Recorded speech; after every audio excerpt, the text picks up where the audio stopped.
content presented in this podcast is based on real events and may contain graphic descriptions of violence, sensitive topics, and explicit language that may be triggering, offensive, or sensitive subjects to some viewers and listeners. Discretion is advised.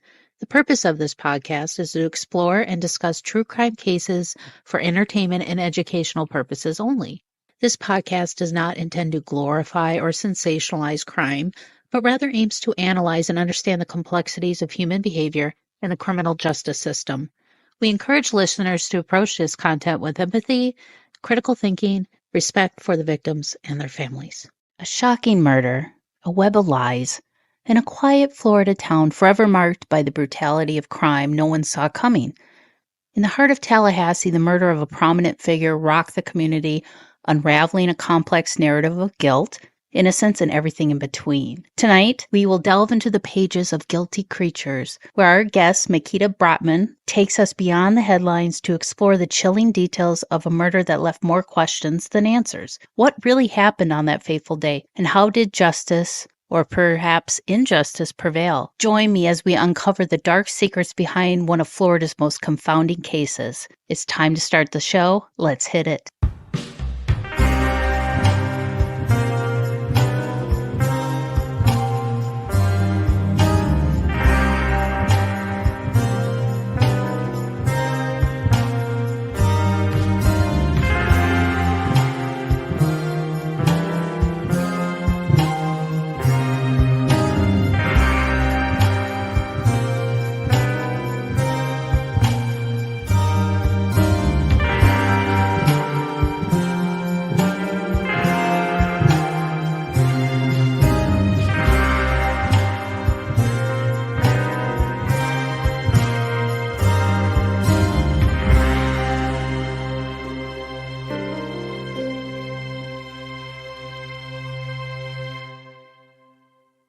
Hi, I'm Winnie Schrader, and welcome to another episode of Mysteries, Mayhem, and Merlot.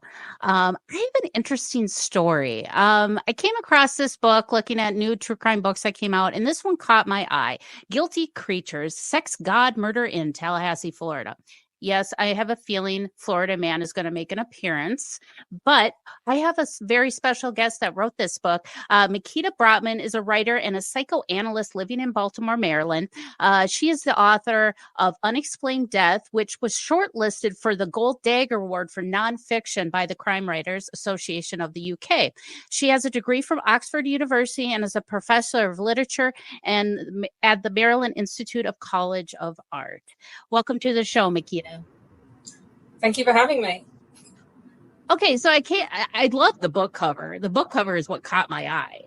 It's that very kind of cheesy, cheap motel Florida. But Guilty Creatures, it's a story about two couples. Sometimes I guess four people is too much of a crowd, but it starts with Denise and Mike Williams. Is this correct? Right, there's two couples. Denise and Mike Williams and Brian and Kathy Winchester. And they've been friends for a really long time. They were friends in preschool and then middle school and high school, and they're part of a kind of tight-knit Baptist community in Tallahassee, Florida. And so that's the sort of stage setting for the story. Okay, so now are they all kind of like uber religious, being in the South? Yeah, they're all brought up by very strictly religious Baptist families, and so this is like a pretty small community where everyone knows one another and they go to the same Baptist churches and so on, and they, until marriage, they live a very clean kind of life. It's no drugs, no alcohol, very strict kind of education, creationist education. There's no homosexuality, no nothing that's kind of considered even slightly outside the mainstream. So they live a very conventional kind of lifestyle. Like kind of secluded, those are the kind of people that believe that dinosaurs never existed, or if they did, we existed with them, which I don't think that happened. But anyway, I know how those evangelicals can be. So they're really. Let me just say one thing. I did a lot of research in the Baptist community in Florida, and I went to lots of Baptist services, and I talked to a lot of Baptist ministers, and I have to say, despite their reputation, they were the most polite, kind, gentle, loving people I've come across. So, the religion is a problem, but the people themselves, the individuals, are very, very good. Yeah, I know. I've tried to have conversations with Baptists and stuff that are the creationists. I actually have some in my family. But yeah, I know what you mean. They're very nice and they're very polite, but yeah, their way of looking back at history of the world is kind of skewed. So I'm wondering if that skew kind of went in with relationships, because as Mike and Denise got married, and then you have the other couple, Brian and Kathy Winchester. So they're married. You got the other couple. So what happened? Like what started this whole fiasco with these two couples? Well, what seems to have happened is that after marriage, there was a sense, particularly with Brian and Denise, that this wasn't all it was cracked up to be. They'd saved themselves for marriage. They'd been to church. They hadn't experimented. They hadn't done anything outside the biblical dictates. And it seemed for them that marriage just was disappointing. They'd saved themselves for this kind of life that turned out to be disappointing.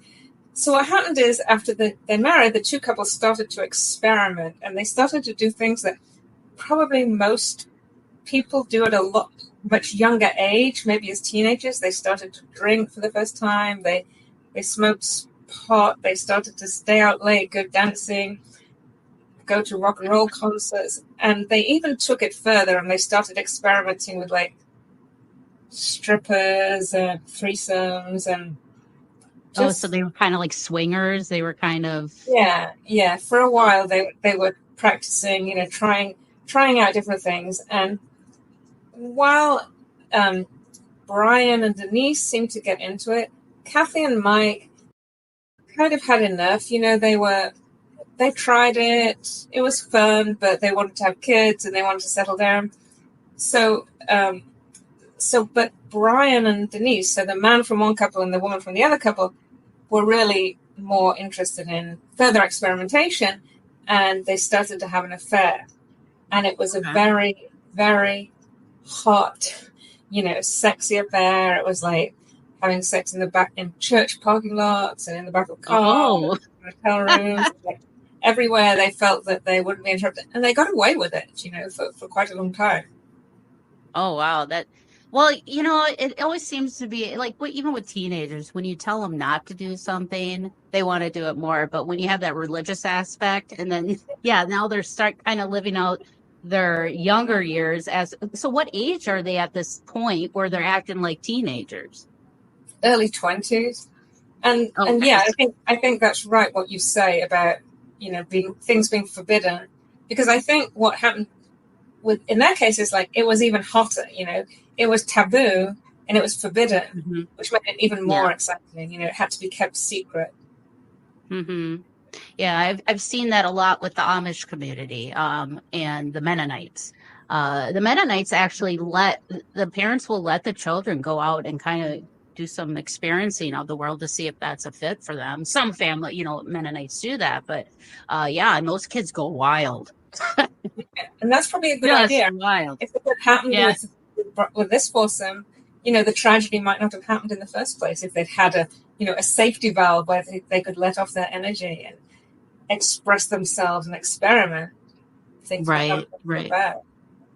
Okay, so they're crossing that couples line and experimenting with each other, experimenting with drugs and all this stuff. So Mike went missing on December 16th in 2000. Is that correct? During a duck hunting accident, or what happened during duck hunting? Well, Mike and Brian were seasoned duck hunters. They love to go hunting. And this morning was actually Mike and Denise's wedding anniversary.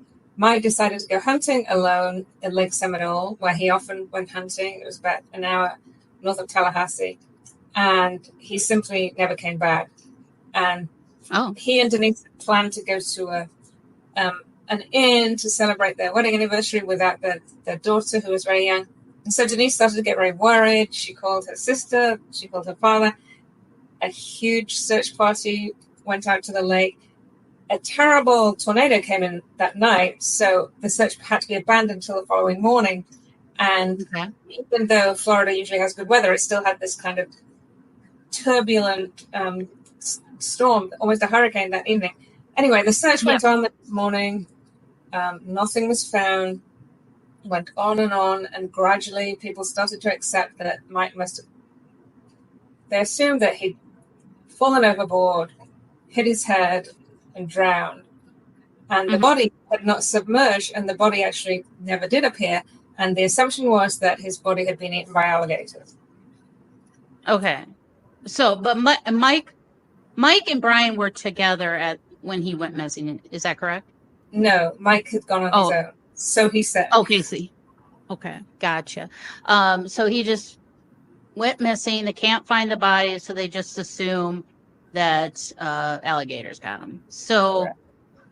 What was kind of the sense after Mike's out of the pit? They can't find Mike. Did they declare him dead at that time, or were they still trying to find him, within, a couple of years even after? Brian was an insurance salesman, and his father ran an insurance and finance company. So Brian's father knew about the ins and outs of legalities about being declared dead, and he kind of helped Denise to declare Mike dead rather quickly and access her insurance payments, which coincidentally Brian sold her. So Mike is declared dead. Mike has a memorial service. Life goes on, except Mike's mother, Cheryl, does not believe that Mike died in the lake, and she devotes herself the rest of her life to finding Mike and finding out what happened to Mike. She went to the lake. She had what she believed was a message from God telling her that Mike did not die in the lake. He was not in the lake. And she devoted herself to finding out what happened to Mike. And suspicions increased when Denise and Brian then got married. So Brian divorced his wife, Kathy, and married Denise, Mike's ex-wife. And people in the community really started to wonder, how long had these two been interested in each other? Were they involved when Mike was still alive? Did they just kind of fall in love after Mike's death? Or had there always been something going on between them? And things seemed even more suspicious when it turned out that Denise had over $1 million in insurance payments after Mike's death that Brian had sold her. So things were kind of coming together. Like a lot of people in the community, especially Cheryl, were starting to kind of rethink this. Like, did Mike really go duck hunting that day? Could there be more to this than meets the eye? Especially after Brian and Denise got married.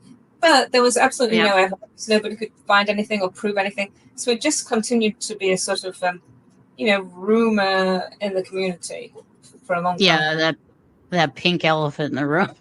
Right. Yeah, that's kind of odd. I mean, yeah, you have a guy who sold the insurance policy to a wife whose husband died, and now that insurance salesman is married to the woman that just got the insurance policy money. Right. That smells... That is stinky. Very fishy. Yeah, that would be my first thought. Exactly. It would be like, oh, well, I wonder if those two are in cahoots with each other. Especially when the body never came to the surface. And even, people who are experienced in drowning investigations say that even if it was eaten by alligators, some remnant of that body would come to the surface.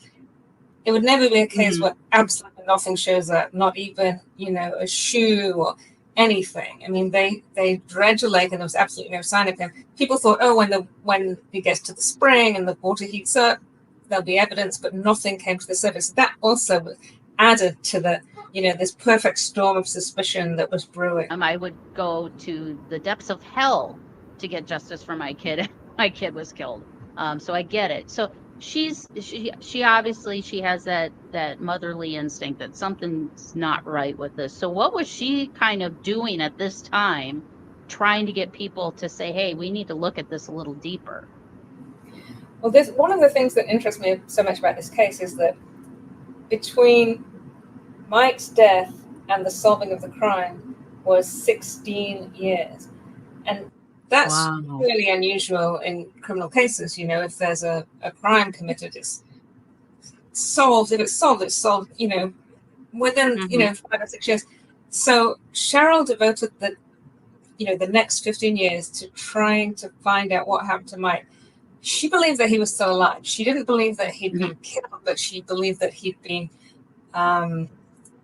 abducted or kidnapped, or he'd lost his memory, or something had happened to make him leave town. And she devoted herself to looking for signs or clues or omens. And she also saved up. I mean, she didn't have very much money. She had a daycare, and she saved up all her money to put up billboards, big billboards by the highway with Mike's picture on them. And she made missing posters, and she walked around with a sign after football games and on Sunday at church with Mike's picture on it. And people in the community started to think she was kind of crazy, like she was eccentric. You know, give it up. Your son is in the lake. Everyone knows that he's in the lake. Nothing, you know, it's too late. And people started to think she was very, very eccentric and almost made fun of her in some ways. Well, that reminds me, because like I've done an episode on the Greenbrier ghost. I don't know if you're familiar with the Greenbrier ghost, but that was a mother. Her daughter was murdered or killed. They said she died of natural causes because she was ill. But after her passing, her mother kept getting dreams or visitations from her daughter saying her husband was the one who killed her. He choked her and broke her neck.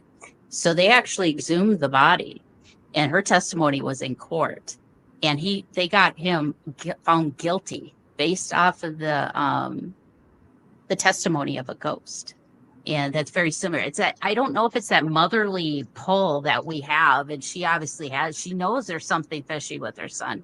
And yeah, she may look crazy, but I totally get it. When you're a mom, you are a mama bear, and you want to do everything you can to help your child or do whatever you can to find justice or whatnot. So yeah, if people had listened to her, the case would have been solved long ago. You know, if people had actually taken her seriously and paid attention to her. Yeah, and it's not like she's going around saying he was abducted by aliens or anything. You know, it's not like he's like, you need to look at that. This is fishy here. Yeah, his former wife, you know, Denise, now she's married to the guy they sold the insurance money to. In fact, Cheryl did go to the police, and the police, you know, this had been a missing person case. So they did make it a homicide case. Well, a suspicious disappearance.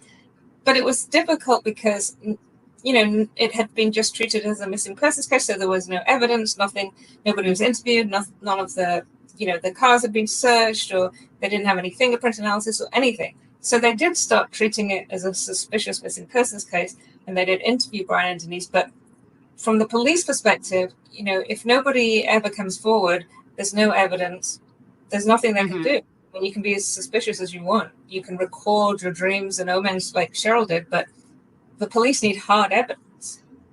Right. Yeah, they do need some type of, like, even if it's like an email thread or something stating what they were doing with insurance money or something to kind of justify why they're going that route.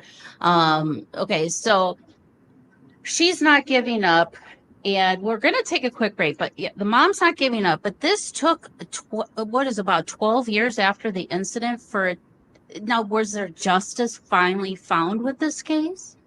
Eventually there was, yes, but it took a really long time. And justice only occurred when Brian and Denise turned on each other. Oh, we're going to talk about that after the break for sure. Well, I have my special guest is Mikita Brottman, the author of Guilty Creatures. That's what we're talking about, this torrid swingers. I don't even know what you want to call it, but everybody apparently it comes down to money and murder. So, well, you're going to take a quick break, and we'll be right back. Oh, my little darklings. Theater of the Mind, Tales from the Darkness is out, and it's available right now. And I would love for you to pick up a copy of my brand new book. You can get it on Amazon wherever you live in this great, big, wonderful world of ours. Or if you'd like to get an autographed copy and you live here in the United States, go to paranormal60.com. We have the standard copy, non-autographed, just $20. Signed copy, only $30. And not only do we have this book, but we have my other book, The Other Side. And right now I'm running a special. If you pick up both books, you can get both books for $40, both signed. Both will be shipped in one package for one price. So go check out all the information at paranormal60.com. The Other Side, a teen's guide to ghost hunting and the paranormal, which is a guide on ghost hunting and the paranormal. Or you can get Theater of the Mind, Tales from the Darkness, real life encounters with the supernatural. And not only are they some of my all-time favorite stories from you, but there's a few of my favorite stories that have happened to me in the book as well. So go check it out, paranormal60.com, to order your copies, or you can buy copies wherever you are in the world that are unsigned at amazon.com. And I'll ask you this. Many of you have supported me in buying this book already. If you could just take 30 seconds to rate and review this book on Goodreads or on amazon.com, I would greatly appreciate it, because the more we get of good ratings and reviews, the more they expose this book to a wider, bigger audience. So I would appreciate that as a personal favor to me, your pal, Dave Schrader. Okay, and we're back. I have Mikita Brottman, the author of Guilty Creatures, and we're talking about this case between Mike and Denise Williams, and then you have the couple, Brian and Kathy Winchester. Mike is out of the picture now. He's considered a missing person, or he drowned in a lake, got eaten by alligators. Now Denise is married to Brian now. And what do you know? They had a huge insurance policy on Mike, and now they're benefiting from it. So what was kind of this catalyst event that got them finally, like, the pieces were coming together for this case, and they're like, okay, now we're getting somewhere with it? Yeah, well, one of the things that really interested me about this case was the fact that, this couple had committed a murder. Mm-hmm. They then married, and for the next 16 years, they went to church, they were in the PTA, they were upstanding members of the community, they went to work every morning. Like, how could they do that? How could they go to church knowing that they had killed Denise's former husband? And for so long, it's just so perplexing to me to think, like, what was going through their minds? They were intelligent, they were, educated, sophisticated people. And they started to get very, very, like, their relationship broke down, and it's understandable with that kind of burden. So yeah. Brian would start to get very paranoid, while Denise was very, very blasé, and then it would go the other way, and Denise would seem to be bearing the burden of guilt, while Brian was, like, extremely paranoid, and it would kind of switch around both ways. And it was really complicated because, in a way, I don't know if you're familiar with Macbeth, but it was just like Macbeth. Like, they'd committed this murder, and then they both had to bear this burden of guilt, and they were kind of going through all these, like, complicated manipulations and denial, trying to understand, to know what to do in the situation. And gradually they became so suspicious of one another that they wouldn't talk about the crime in front of anyone else, and they wouldn't even talk about it in front of each other. They would, like, make signs with their hands to indicate, like, we have to go and talk about this. They were afraid of microphones. They would pat each other down. They would remove the batteries on their phones. Like, they were getting more and more and more paranoid. Even as time passed, it seemed as though the police had sort of let go of the case. But that kind of paranoia and momentum just grew and grew and grew and grew until Denise was really getting tired of Brian, and she actually filed for divorce papers, and she threw him out of the house. And Brian just became increasingly depressed and manic. He turned back to alcohol. He went with prostitutes. He sort of did everything he could to sort of escape from the situation. Finally, he couldn't take it anymore. He said he was going to commit suicide, but before committing suicide, he wanted to talk to Denise one last time. So he hid in her car at night. She came out to get in the car to go to work. He leapt out of the car, held her up at gunpoint, told her he was going to kill himself. She thought he was going to shoot her. She talked him down. She was traumatized, and she went to the police. And that was, from her point of view, the worst thing she could have done. I mean, she believed that her husband was about to kill her. She wasn't thinking of herself, oh, I am a murderer. Like, that was not in her mind. She went to the police. Yeah. Of course, as soon as she went to the police, they started to question her about Mike and what had happened to Mike. And now they had a reason to arrest Brian. They arrested Brian for armed kidnapping. Mm-hmm. He was put in prison. They tried to get Denise to talk about what happened to Mike. She wouldn't. So then Denise's lawyer asked for a life sentence for Brian for the kidnapping. Brian doesn't want a life sentence. The only thing that's left for him to do is to turn state's evidence and tell the truth about what happened to Mike. And that's what he did. And actually what happened to Mike was a terrible, I mean, it wasn't just, he drowned in the lake. No, Brian pushed him out of the boat. He didn't die. He was screaming. He grabbed hold of a stump that was sticking out of the water. He was screaming and shouting. Brian loaded his gun and shot Mike in the head. Then he had to drag the body to shore. He stuffed the body into a dog crate that was in the back of his car. He drove into town, went to Walmart and bought a spade and weights and a tarp while Mike's body was in the car in the Walmart parking lot. Oh. He then found a place by a lake, buried the body, then went to his family Christmas party. And it had been... And Denise, by the way, Denise didn't know any of this had happened. She knew that Brian had killed her husband, but she never knew the details or the specifics. Details. So in fact, this only really came out at court when Brian was testifying against Denise. So it was the trial was, incredibly dramatic. It was like watching someone unearth these secrets that they kept for 18 years, this terrible, terrible burden. And in a sense, I think it must have been a huge relief. But at the same time, it was, he doomed himself and he doomed Denise. So justice was done in the end, but they did it to themselves, really. It was a kind of cautionary tale, Yeah, well, I can't imagine, I don't understand criminals that, live on the run or, just trying to hold that guilt all that time in the paranoia. You're always, is somebody following me?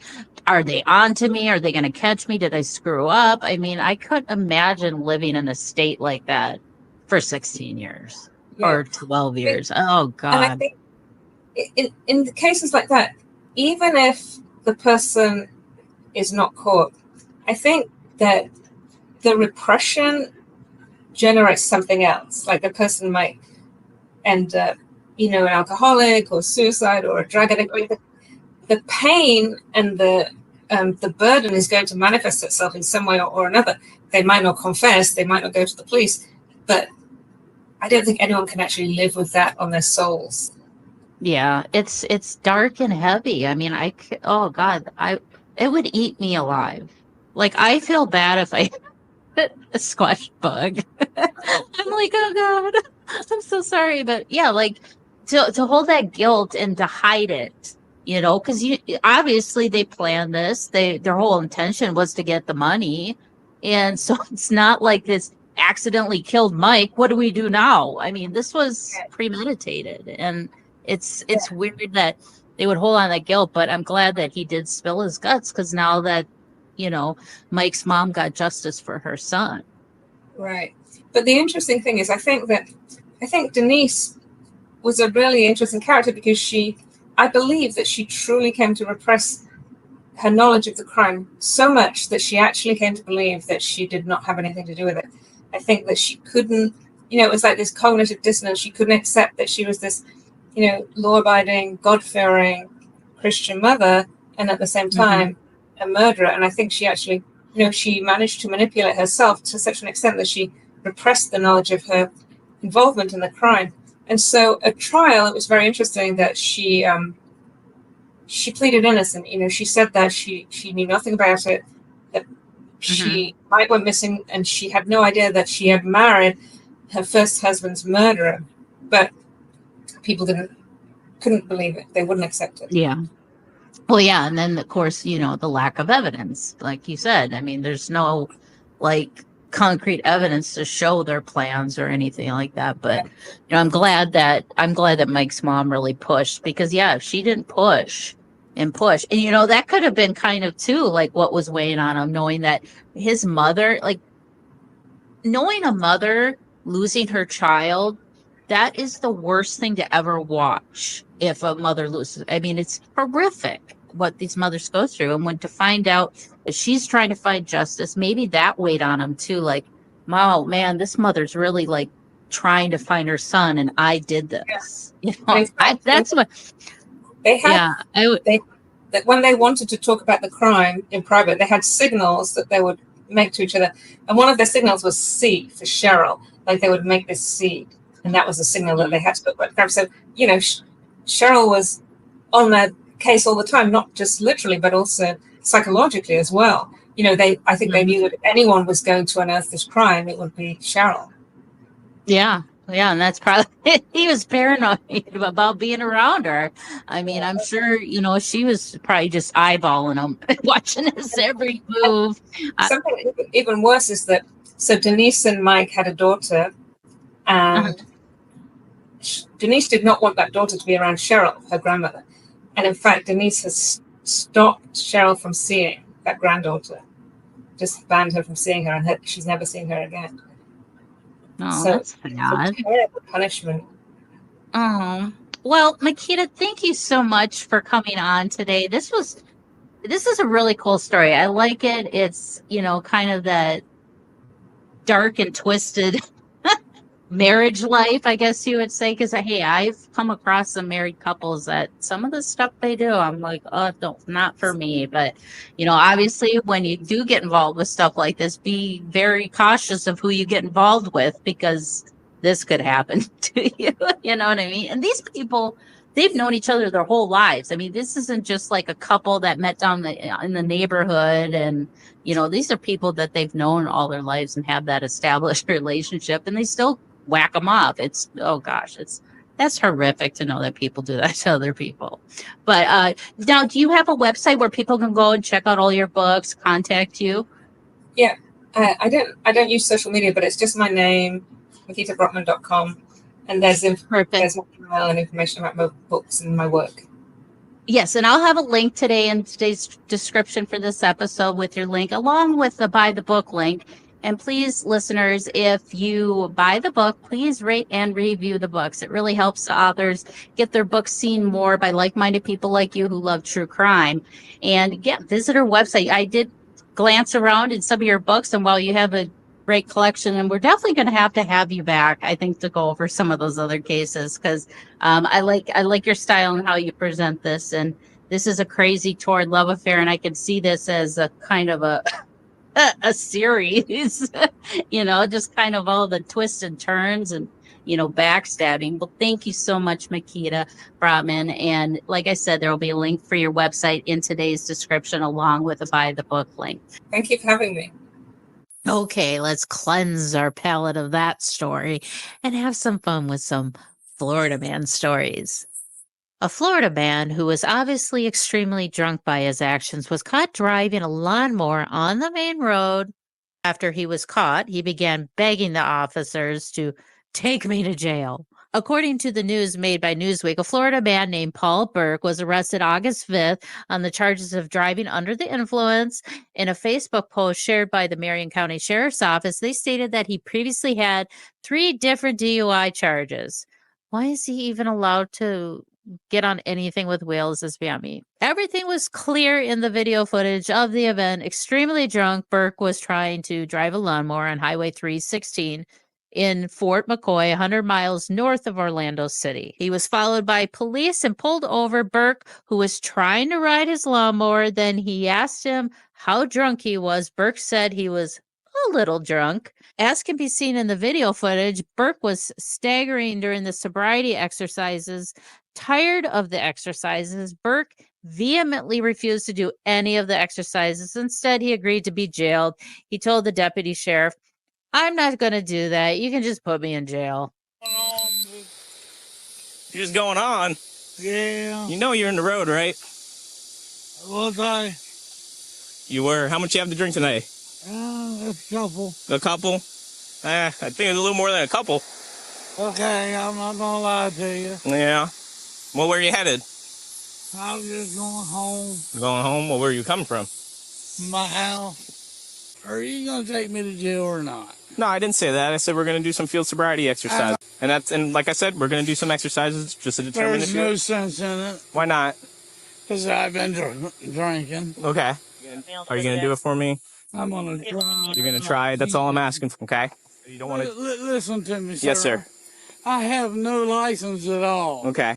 I know. I do have an ID. Right. I give you my ID. Okay. I'm trying to be the nicest guy as I can. So am I. I'm trying to give you the opportunity. Take me to jail. I cannot walk like that. I can't do it. But why not? I've been drinking too much. Okay. Well, you got to understand, I gotta determine, based off what you've shown me so far in the exercises we've done, whether or not I take you to jail for that. I understand that, sir. Right. I really understand. So these exercises are to determine whether or not you're and you're operating a motor vehicle essentially on the side of the road. Well, can we just give me a ticket and be done with that? So I'm going to ask you one more time if you want to do these exercises. No, sir. You just don't? take me to jail. All right, Paul. Go. Busted! Okay, parents, and kids, this is why you should not do drugs. A Florida man found himself behind bars after he allegedly broke into a home and later asked a responding deputy to test his illegal drugs. Are you serious?